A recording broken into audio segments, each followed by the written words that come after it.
قریب ہی ایک علاقے میں ایک بچہ رہتا تھا۔ اس بچے کا نام تھا علی۔ علی اپنے والدین کا بہت ہی لاڈلا تھا۔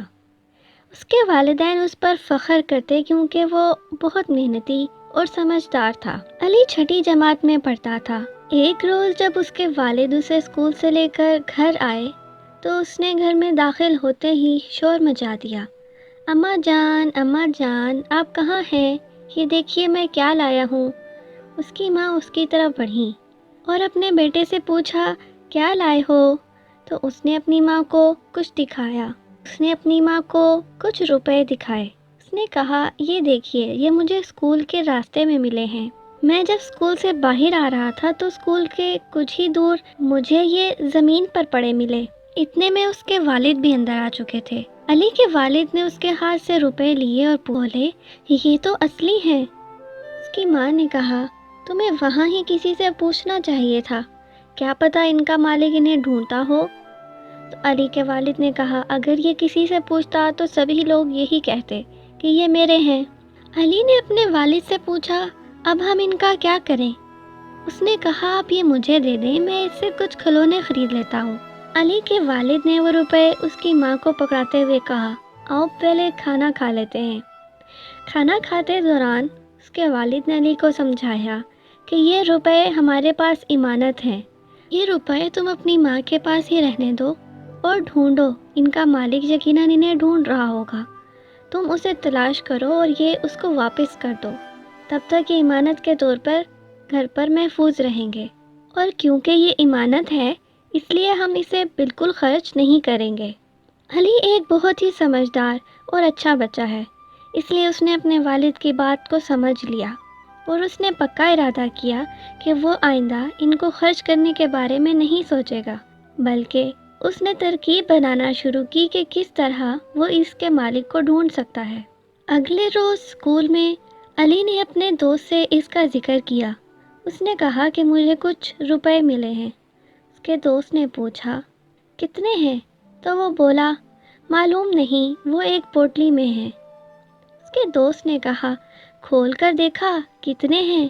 تو وہ بولا نہیں، میں نے پوٹلی کو نہیں کھولا، مگر میں چاہتا ہوں کہ اس کے مالک کو ڈھونڈیں اور یہ پوٹلی اس تک پہنچا دیں۔ اس کے دوست نے ہنس کر کہا اس پر کون سا نام لکھا ہے؟ ہم کہاں ڈھونڈیں گے اسے، ہمیں کیا معلوم، لاؤ وہ پوٹلی تم مجھے دے دو، ہم اس سے بیٹ اور بال خریدتے ہیں، ویسے بھی ہمارے ٹیم کو اس کی ضرورت ہے۔ علی نے اس کی بات کو ہنس کر ٹال دیا اور باقی سبھی دوستوں کو بتانے لگا کہ اس کے پاس ایک پوٹلی ہے جس میں کچھ روپے ہیں، وہ چاہتا ہے کہ ان روپوں کو اس کے مالک تک پہنچا دے۔ مگر وہ جس بھی دوست سے بات کرتا سبھی لوگ اس سے یہی کہتے کہ کھول کر تو دیکھو کہ کتنے روپے ہیں، وہ پوٹلی ہمیں تو دکھاؤ، اس میں کتنے روپے ہیں ہم خود ہی دیکھ لیں گے اور اس کو اس کے مالک تک بھی پہنچا دیں گے۔ مگر علی ان میں سے کسی کی بات پر دھیان نہ دیتا، بس وہ ہر کسی سے یہی کہہ دیتا وہ امانت ہے اور امانت میں خیانت کرنا بری بات ہے، وہ تو صرف یہ پیغام پہنچانا چاہتا ہے تاکہ وہ اس کے مالک کو ڈھونڈ لے۔ پورا دن گزر گیا۔ چھٹی کے بعد گیٹ کے باہر بہت سے بچے اس کے پاس اکٹھے ہو گئے اور اس کو کہنے لگے ہماری ایک پوٹلی گم ہوئی ہے جس میں کچھ روپے ہیں، وہ ہماری ہے، تم ہمیں دے دو۔ ہر کوئی اس سے یہی کہہ رہا تھا، مگر وہ لوگوں سے یہاں وہاں کی باتیں کر کے انہیں ٹال دیتا۔ ایک دن گزر چکا تھا۔ علی گھر آیا تو وہ بہت پریشان تھا۔ جب اس کے والد نے اس سے ذکر کیا، علی نے اپنے والد کو بتایا کہ ابھی تک وہ ان روپوں کے مالک کو نہیں ڈھونڈ سکا۔ علی نے اپنے والد سے کہا کہ میں نے جھوٹ بولا ہے جس کا مجھے بہت دکھ ہے، لیکن میں مجبور تھا، لہٰذا میں نے یہ کہا کہ پیسے ایک پوٹلی میں بند ہیں جس کو میں نے کھول کر نہیں دیکھا، اس لیے میں بتا نہیں سکتا کہ روپے کتنے ہیں۔ اصل میں یہ نہیں چاہتا تھا کہ ہر کوئی ان روپوں کا دعویٰ کرنے لگے، میں چاہتا ہوں کہ یہ روپے اس کے اصلی مالک تک ہی پہنچے، جس کے ہوں گے وہ بتا کر لے لے گا۔ علی کے والد اس کی ترکیب سے بہت خوش ہوئے۔ اس کے والد نے اسے مشورہ دیا کہ اسے اس کے بارے میں کسی استاد سے بات کرنی چاہیے۔ اگلے روز جب وہ اسکول پہنچا تو اس کے دوست نے اس سے پوچھا کہ کیا تمہیں اس پوٹلی کا مالک مل گیا؟ اس نے کہا نہیں۔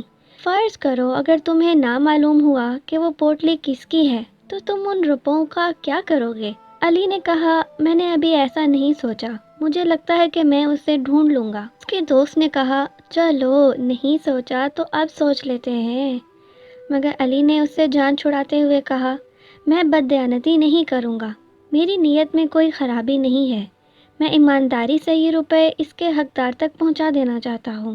کچھ ہی آگے گیا تو اسے ایک اور دوست ملا۔ اس نے اس سے کہا کیا تم نے اس پوٹلی کو کھول کر دیکھا؟ اس میں کتنے روپے ہیں؟ ایک نے کہا اس کا وزن تو کر کے دیکھو، کیا پتا اس میں کچھ سکے بھی ہوں۔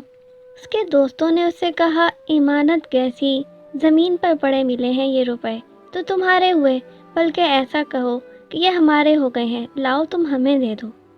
علی مایوس ہوتا اور دوسری طرف چل پڑتا۔ کوئی دوست اس کو مزے کی آئس کریم کھلانے کی لالچ دیتا، کوئی سموسوں کی اور کوئی بیٹ بال کی، لیکن علی اپنے ارادے پر قائم رہا۔ وہ دل ہی دل میں بہت پریشان تھا، اسے سمجھ نہیں آ رہا تھا کہ اپنے دوستوں کو کیسے سمجھائے کہ ایمانت میں خیانت نہیں کرنی چاہیے۔ بس وہ ہر کسی سے یہی کہہ دیتا وہ ایمانت ہے اور میں ایمانت میں خیانت نہیں کروں گا۔ سبھی دوستوں کو ٹالتے ہوئے علی اپنے استاد کو ڈھونڈنے لگا۔ یہ اسے سائنس پڑھایا کرتے ہیں۔ اسے یقین تھا کہ وہ علی کی بات ضرور سنیں گے اور اسے سمجھیں گے۔ وہ اپنے استاد تک پہنچا اور اس نے ان سے کہا میں آپ سے کچھ بات کرنا چاہتا ہوں۔ بات کچھ یوں ہے کہ مجھے اسکول کے باہر کچھ روپے ملے ہیں، وہ روپے میرے گھر میں ہیں، میری ماں کے پاس ایمانت کے طور پر پڑے ہیں، میں ان روپوں کے مالک تک وہ روپے پہنچانا چاہتا ہوں، اس کے لیے مجھے آپ کی مدد چاہیے۔ کہ استاد نے اسے شاباش دی اور کہا یہ تو بہت اچھی بات ہے، میں ضرور تمہاری مدد کروں گا۔ علی نے کہا لیکن میں نے اسکول میں جھوٹ بولا ہے، جھوٹ یہ کہ مجھے رقم نہیں ایک پوٹلی ملی ہے، میں نہیں چاہتا کہ ہر کوئی ان روپوں کا دعویٰ کرنے لگے۔ علی کے استاد نے اس سے وعدہ کیا کہ وہ اس کی مدد ضرور کریں گے۔ علی کے استاد نے کہا تم اپنی طرف سے کوشش جاری رکھو، ہم بھی ہر کلاس میں ٹیچر سے بات کرتے ہیں، اگر کسی طالب علم کے ہوئے تو اسے علم ہو جائے گا۔ علی نے ان کا شکریہ ادا کیا اور چھٹی کے بعد گھر آ گیا۔ جب وہ گھر آیا تو وہ بہت پریشان تھا، وہ ساری رات سو نہیں پایا۔ وہ یہ سوچ رہا تھا پتہ نہیں یہ روپے کس کے ہوں گے، کیا پتہ یہ روپے کسی کے لیے بہت اہمیت کے حامل ہوں، نہ جانے یہ اس کے لیے کس قدر قیمتی ہوں۔ اگلے روز جب وہ اسکول پہنچا تو ہر کوئی اس سے اس روپوں کے مالک کے بارے میں سوال کر رہا تھا۔ اتنے میں اس کے سامنے ایک بچہ آیا، وہ بہت پریشان تھا۔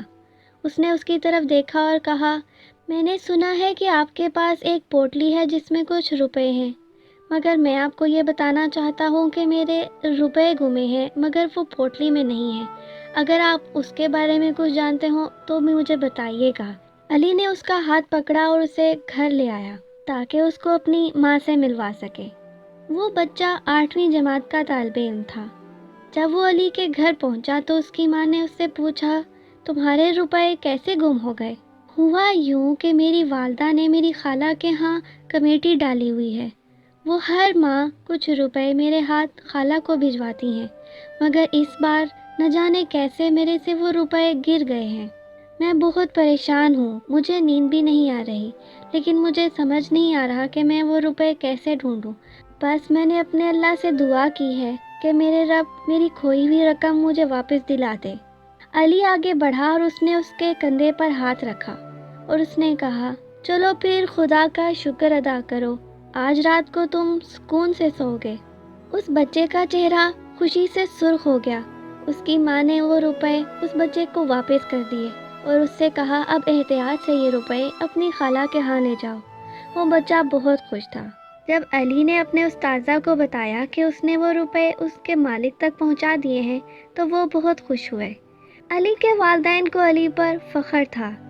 علی کے استاد نے سبھی بچوں کو سمجھایا کہ دوسروں کی جو چیز ہمارے پاس ہے وہ ان کی ایمانت ہے، اس میں خیانت کرنا بری بات ہے، ہمیں ہمیشہ ایمانت داری اور دیانت داری سے کام کرنا چاہیے۔